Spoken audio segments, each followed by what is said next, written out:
Question 2, एक त्रिभुजाकार क्षेत्र का क्षेत्रफल 48 वर्ग सेंटीमीटर है। यदि उसकी ऊंचाई 8 सेंटीमीटर हो तो त्रिभुज का आधार बताइए।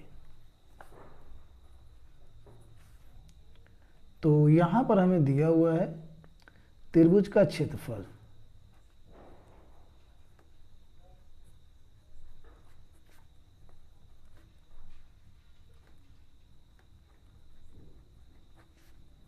बराबर 48 वर्ग सेंटीमीटर और दिया हुआ है ऊंचाई। त्रिभुज की ऊंचाई भी हमें दिया हुआ है 8 सेंटीमीटर।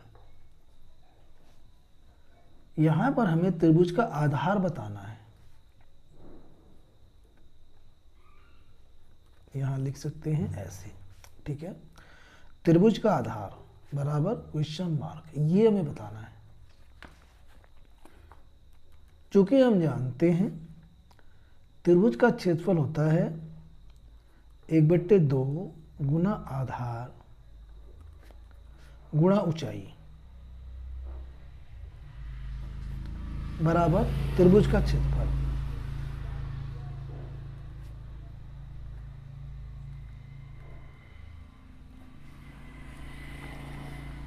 अब यहां पर 1/2 गुणा आधार का हमें पता नहीं है, ये हमें निकालना है, इसे रहने देंगे ऐसे ही। आधार गुणा ऊंचाई यहां पर पता है 8 है, बराबर त्रिभुज का क्षेत्रफल हमें दे रखा है 48। अब 2 से हम 8 को काट सकते हैं, 2 चौका 8, 4 एकम 4, 4 इसके बटे में आ जाएगा। तो आधार बराबर 48/4, 4 से हम भाग देंगे, 4 एकम 4, 4 दूनी 8। तो यहां से त्रिभुज का आधार आ गया 12 सेंटीमीटर, यही इसका आंसर है। प्रश्न 3, एक त्रिभुज का आधार 5 सेंटीमीटर है। यदि त्रिभुज की ऊंचाई आधार से दुगनी है तो त्रिभुज से घिरे क्षेत्र का क्षेत्रफल ज्ञात कीजिए। तो पहले यहाँ पे जो जानकारी दी हुई है उसे हम लिख लेंगे। तो यहाँ पे हमने प्राप्त जानकारी को लिख लिया है।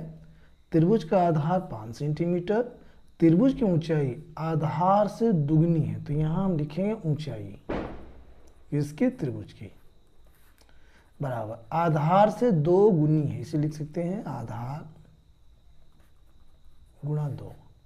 आधार यहाँ पे हमें पता है 5 सेंटीमीटर है, तो 5 गुणा 2 हो जाएगा और बराबर ये 10 सेंटीमीटर। तो यहाँ पे ये हमें पता लग गया कि ऊंचाई जो है 10 सेंटीमीटर है। अब यहाँ पे हमें निकालना है त्रिभुज का क्षेत्रफल।